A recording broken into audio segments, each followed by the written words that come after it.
Se tu estuda o Winnicott, certamente tu já viu da importância que tem a dependência do ambiente no desenvolvimento da teoria dele para o início da vida da pessoa.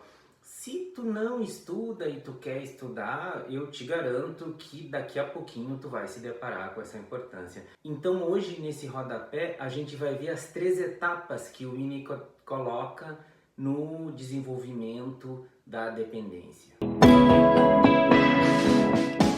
Oi, eu sou Juliano Correia, eu sou psicanalista, doutor em teoria psicanalítica. E antes da gente ver essas 3 etapas, tem uma coisa muito interessante que eu queria destacar rapidamente. Se a gente for comparar com os outros grandes autores da psicanálise, tem uma diferença bem interessante para o Winnicott, porque se a gente pensar, nem sei se dá para usar de maneira tão correta essa palavra, mas nas suas teorias de desenvolvimento, o Freud ele tem as fases do desenvolvimento sexual, né? As fases oral, anal, fálica, depois vem a latência e fase genital. A Melanie Klein, ela tem as posições, a posição esquizoparanoide, depois a posição depressiva.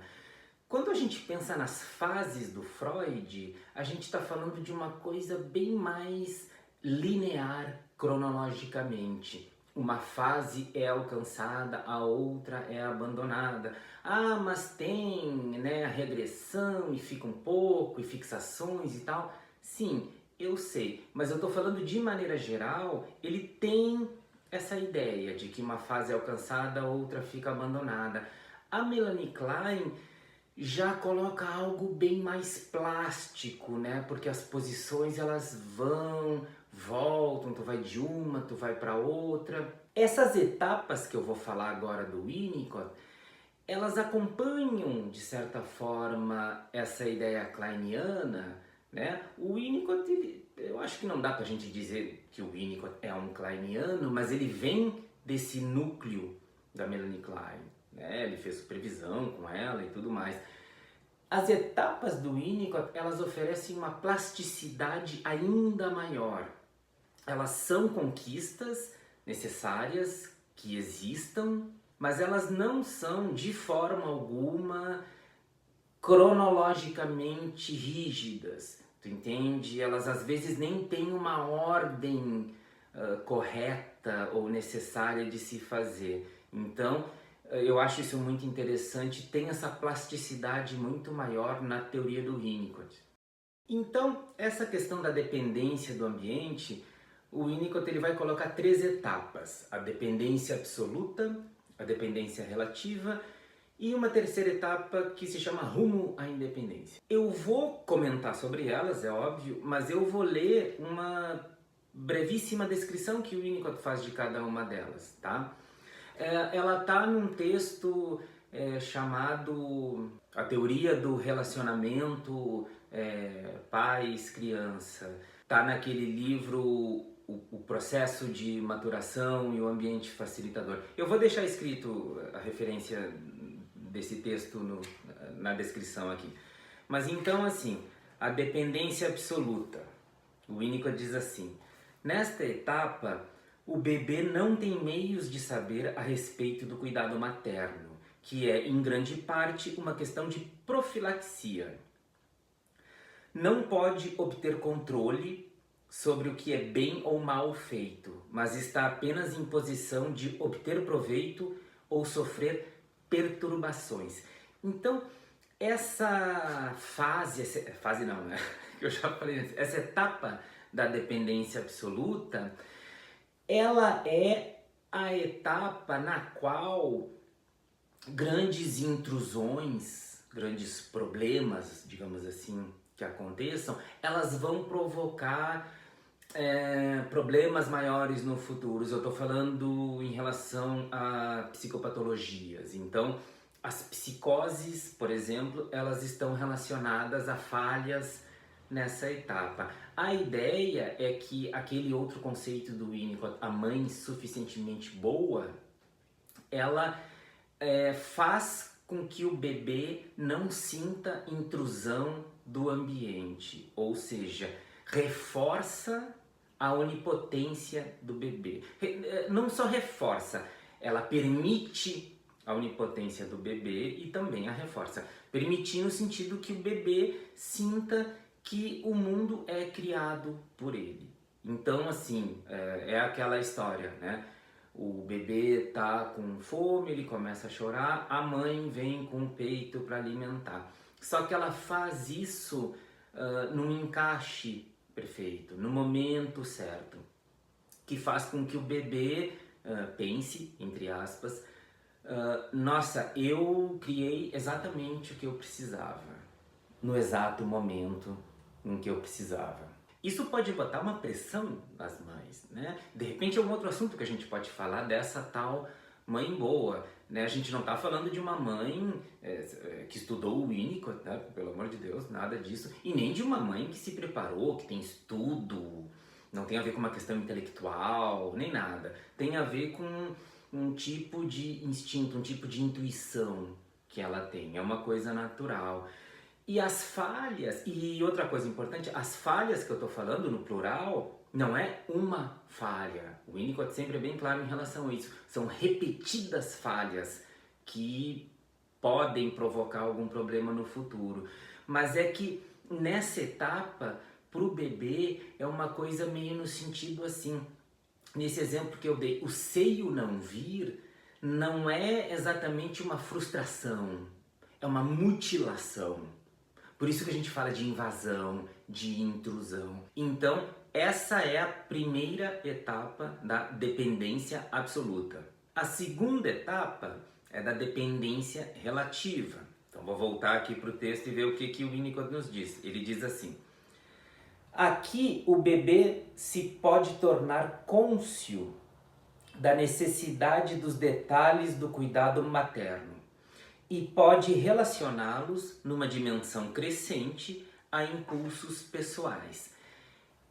Essa etapa, ela é aquela na qual o bebê começa gradativamente, né, por isso que o Winnicott escreve de uma forma crescente, a ter noção do mundo externo, a ter noção de outros sujeitos, ao mesmo tempo que ele começa a ter noção do seu próprio sujeito. O que isso quer dizer?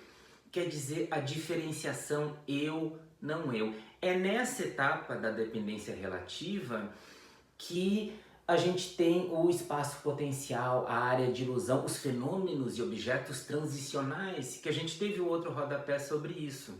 Ou seja, é uma etapa de passagem, na qual eu começo a ver que eu não domino o mundo, eu não crio o mundo não obedece aos meus desejos, de forma bem gradativa. Freudianamente, como eu disse até nessa outra nota de rodapé, é como se fosse a passagem do princípio de prazer para o princípio de realidade, ou a inserção do princípio de realidade na vida do bebê.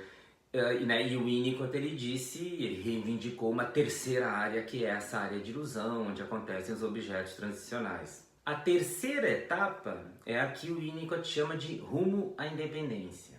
E o que ele diz sobre ela? Ele diz assim: o bebê desenvolve meios para poder prescindir do cuidado materno. Isto é conseguido mediante a acumulação de memórias de maternagem, da projeção de necessidades pessoais e da introjeção dos detalhes do cuidado maternal, com o desenvolvimento da confiança no ambiente. Aqui há necessidade de acrescentar o elemento da compreensão intelectual e de suas imensas implicações. O que é importante a gente destacar nessa terceira etapa? É justamente a ideia rumo à independência.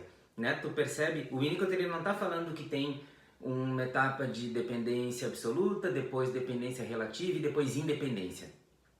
Não, a terceira etapa ela é rumo à independência. Por que isso? Que sentido que isso tem? Isso quer dizer que nunca há uma total independência.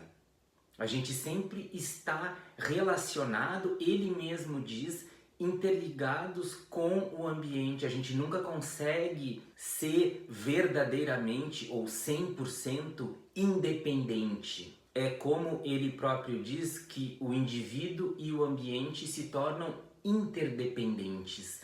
Isso tem a ver com várias coisas que ele diz, né, na obra dele, mas a principal que eu me lembro e que acho que é até mais conhecida, ou uma das mais conhecidas, é aquela frase dele que ele diz: não existe tal coisa como um bebê. Por que ele diz isso? Porque ele diz assim: o bebê, ele está sempre relacionado à mãe, ou seja, ele está sempre relacionado a um outro, ou seja, a gente está sempre falando de uma relação. A gente nunca pode falar de um indivíduo sozinho. Isso até me lembra, se te ajudar a entender, de uma tirinha da Mafalda, sabe? A Mafalda do Quino, que era sensacional, que é uma tirinha que a Mafalda pede alguma coisa para a mãe dela, não lembro exatamente o que é, acho que nem aparece ali na tirinha, e a mãe dela diz que não, e a Mafalda fica brava, né? Não, mas por que não? E a mãe dela responde assim: por que não? E porque eu sou tua mãe. E aí a Mafalda, maravilhosa como sempre, né, responde: ah, mas se é uma questão de titulação, eu sou tua filha e a gente se graduou no mesmo dia. Tu entende? Uma mãe, ela é mãe por causa do bebê. O bebê, ele é o bebê em relação a outro, a um cuidador, no caso, né? Não precisa ser necessariamente a mãe.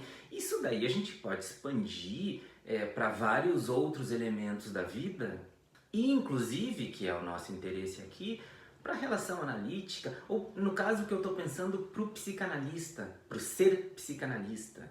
Né? O que é ser psicanalista? Isso aí, claro, por um lado remete a toda uma questão da formação do psicanalista, quem que pode ser, quem que não pode, né? Que é uma discussão complexa e até certo ponto polêmica também, qualquer hora a gente pode tê-la aqui. Mas eu estou me referindo a uma outra questão. Tipo, eu aqui falando isso contigo, né, tudo bem, é uma ideia de um compartilhamento de saberes, de temas, de ideias, né? Pode ser uma questão de ensino, até é sobre psicanálise e tal, mas eu não sei se eu posso dizer que eu estou exatamente num papel de psicanalista, sabe? Quando eu vou no super fazer compras, eu não estou no papel de psicanalista. Ah não, mas eu sou a minha profissão. Sim, mas eu estou indo muito mais numa essência. O que torna, o que faz um psicanalista mesmo, é ele ter um paciente, associando livremente, a gente precisa de um paciente ali no nosso consultório, ou online, tanto faz, associando livremente, para a gente exercer o nosso, digamos, ser psicanalista. Mas enfim, isso aí é só uma ideia, né, que me veio agora. Essas 3 etapas do Winnicott, como tu pode imaginar, cada uma delas envolve vários eventos importantes e necessários que ocorram. Eu cheguei a citar a questão dos fenômenos transicionais da área de ilusão.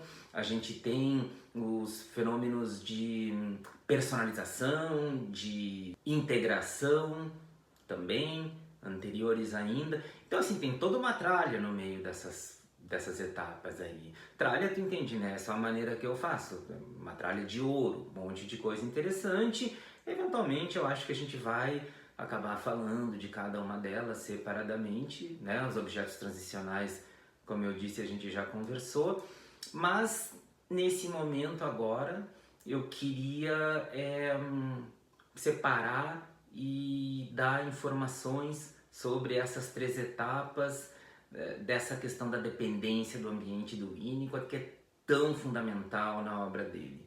Espero que tu possa ter aproveitado, usar isso nos teus estudos, pensar sobre, enfim, toda aquela coisa. Segue o canal, deixa um coraçãozinho, deixa um comentário, deixa uma sugestão pro que tu quer ver, num rodapé, numa conversa mais longa, não importa. O que importa é que a gente continue conversando e compartilhando psicanálise. Até a próxima, um abraço.